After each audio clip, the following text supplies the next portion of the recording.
आजिर यही कार्यक्रम को आपण मानक स्वागत। आपणकर जदि मीन राशि होता है तेबे यही भिडियोटी को थरे मात्र शेष पर्यंत निश्चय देखंतु, कारण मीन राशि व्यक्ति विशेष मानकर जीवन यही पवित्र महाशिवरात्रि ठारू बदलवाक जाउछि। कारण ग्रह नक्षत्र मानकर चलन रे एक बहुत बड़ परिवर्तन हेबाक जाउछि, जहा फल रे आपणक जीवन रे चलीथिबा समस्त दुख कष्ट एवं समस्यार अंत हेबाक जाउछि एवं पुणी थरे आपणक जीवन को खुशी फेरिबाक जाउछि। सूर्य एवं शनि निजर राशि परिवर्तन करबाक जाउछन्ति, जहा द्वारा आपणक जीवन रे एक बड़ परिवर्तन हेबाक जाउछि। तेबे एही पवित्र महाशिवरात्रि ठारू आपणक जीवन रे चालुथिबा समस्त दुख कष्टर अंत हेबाक जाउछि। पुनर्बार आपणक जीवन को खुशी फेरिबाक जाउछि। एही पवित्र महाशिवरात्रि ठारू आपणक जीवन रे केउ सब परिवर्तन हेबाक जाउछि ताहा जानिबा पूर्वरु जदि आपणकर मध्य मीन राशि होइथाय तेबे भिडियोटी को लाइक करी चैनल टी को सब्सक्राइब करि दियंतु एवं कमेंट बॉक्स रे भक्ति एवं श्रद्धार सहित ओम नमः शिवाय निश्चय लिखंतु। तेबे बंधु माने पूर्वरु आपणकर स्वास्थ्य खराब रहुथिला, धन जनित समस्या मध्य देखा देउथिला, आपण ऋण नैथिले किंतु ऋण सुझिबाको आपण सक्षम होई पारु नथिले, घर परिवार रे खुशीर वातावरण नथिला, शिक्षा क्षेत्र रे मध्य आपणकर नाना प्रकार समस्या देखा देउथिला, आपणकर बहुत अजथा खर्च हेउथिला, समाज रे आपणकर मान सम्मान कम होई जाइथिला, आपणकर योग्यता थिबा सत्ते मध्य आपणको चाकरी प्राप्ति होई पारु नथिला, संतान संतति पई आपण चिंतित रहुथिले, आपणकर व्यापार वाणिज्य रे मध्य क्षतिर सामना करबाको पडुथिला, प्रेम जीवन रे मध्य समस्या देखा देउथिला। तेबे एभली जहाँ भी समस्या आपणक जीवन रे चालुथिला ताहा एही पवित्र श्री महाशिवरात्रि ठारू दूर हेबाक जाउछि। आपणक जीवन रे पुणी थरे खुशी फेरिबाक जाउछि। आपणक जीवन रे पुणी थरे नूतन सूर्योदय हेबाक जाउछि। बंधु माने शुक्र हेउछन्ति धन धान्यर कारक ग्रह। शुक्र को मां लक्ष्मीकर स्वरूप बोली माना जाइथाय। तेबे शुक्र आपणकर प्रथम भाव रे बहुत मजबूत स्थिति रे अछन्ति। तेबे एही महाशिवरात्रि पर ठारू आपणको विभिन्न प्रकारर भौतिक सुखर प्राप्ति हेब, धन धान्य रे मध्य वृद्धि हेब, आपण टंका किछि संचय करि परिबे, आपणकर बैंक बैलेंस बढ़िबो, आपणकर फाइनेंशियल ग्रोथ हेब, रोजगार करिवार नुआ नुआ बाट आपणको मिलि जिवो, भाग्य बल रे आपण प्रत्येक क्षेत्र रे उन्नति करिवे। तेबे आपणकर राशिर अधिपति देवगुरु बृहस्पति जेतु आपणकर तृतीय भाव रे विराजमान अछंती, तेणु आपणकर किछि छोट मोट स्वास्थ्य जनित समस्या देखा देबो, डाइजेशन रे प्रॉब्लम देखा देबो, तेणु आपण निजर खाद्य पेय प्रति यत्नशील हेबा उचित। एहा व्यतीत कोनोसी गंभीर समस्या आपणक स्वास्थ्य रे देखा देबो नाही। विद्यार्थी मानक पई मध्य महाशिवरात्रि परे समय बहुत भल रहइबो, कारण आपणकर पंचम भावर अधिपति हेउछन्ति चंद्रमा, जे कि प्रति 2 दिन रे निजर राशि परिवर्तन करिथांती। तो निश्चित भाव रे पाठ पढ़ारे प्राय समय आपणकर माइंड डाइवर्ट रही थाए, आपण अन्य मनस्क रही थांती।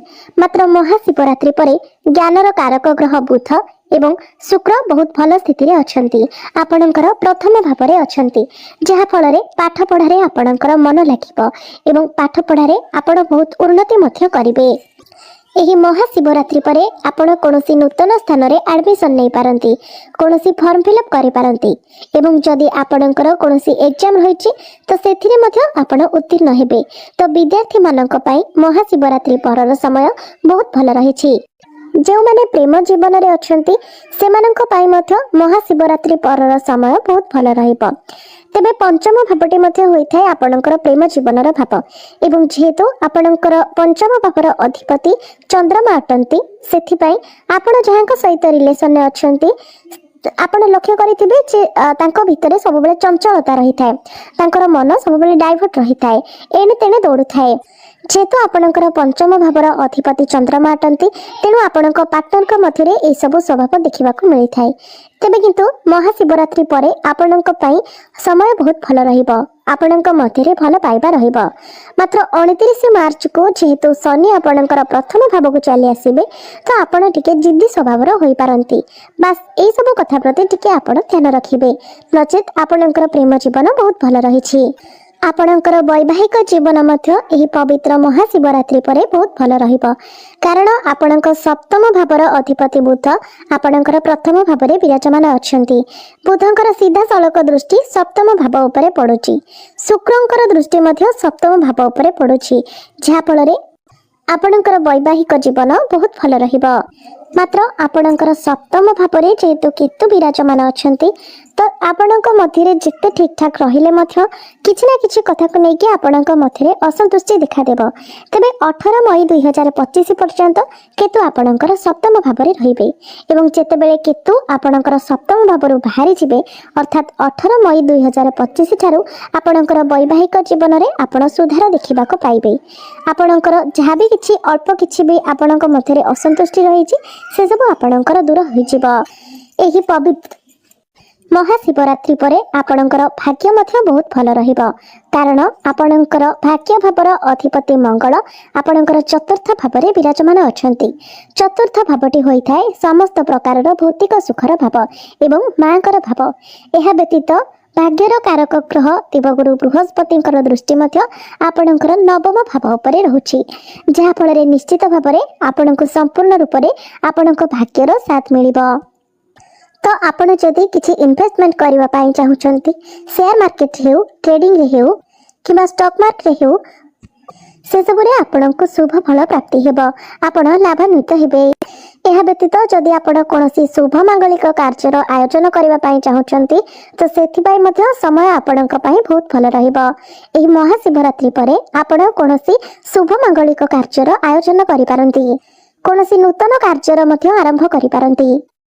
क्यारियर मध्य एही महाशिवरात्रि परे आपणकर बहुत भल रहिबो कारण बुध एवं शुक्र आपणकर प्रथम भावरे विराजमान अछंती, जहा फलरे आपणकर माइंड बहुत शार्प रहिबो, आपण निज काम रे फोकस करि परिबे। क्यारियर रे आपणको बहुत भल शुभ फल देखिबा को मिलिबो।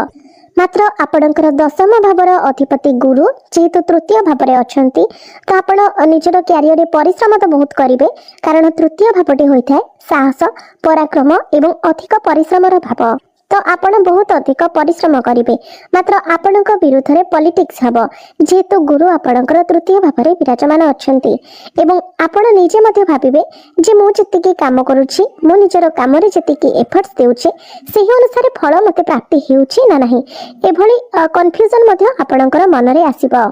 मात्र एही महाशिवरात्रि परे आपणकर क्यारियर 75% भल रहिबो जेहेतु बुध एवं शुक्र आपणकर प्रथम भावरे बहुत भल स्थिति रे विराजमान अछंती एवं जे मानक निकट रे कोनोसी चाकरी बाकरी नाही आपण चाकरी पाई निजर चेष्टा जारी रखिछंती तो 15 मार्च परे आपणको चाकरी मिलिबार मध्य बहुत अधिक संभावना रहछि, सेति पई आपण निजर चेष्टा जारी रखंतु। व्यापार वाणिज्य आपणकर महाशिवरात्रि परे बहुत भल रहिबो।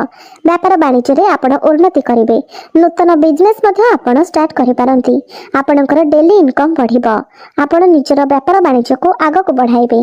व्यापार वाणिज्य रे आपणकर उन्नति हेबो एवं आपणको लाभ मध्ये प्राप्ति हेबो। तेबे बंधु माने अधिक शुभत्व प्राप्ति करिबा पई एवं जहाँ भी किसी अशुभत्व रही से सब को खंडन करने आपण प्रत्येक दिन शनिंकर बीज मंत्र 108 थर जप करंतु कारण आपणकर राशि रे शनि 7.5 चली से प्रत्येक दिन आपण शनिंकर बीज मंत्र 108 थर जप करंतु।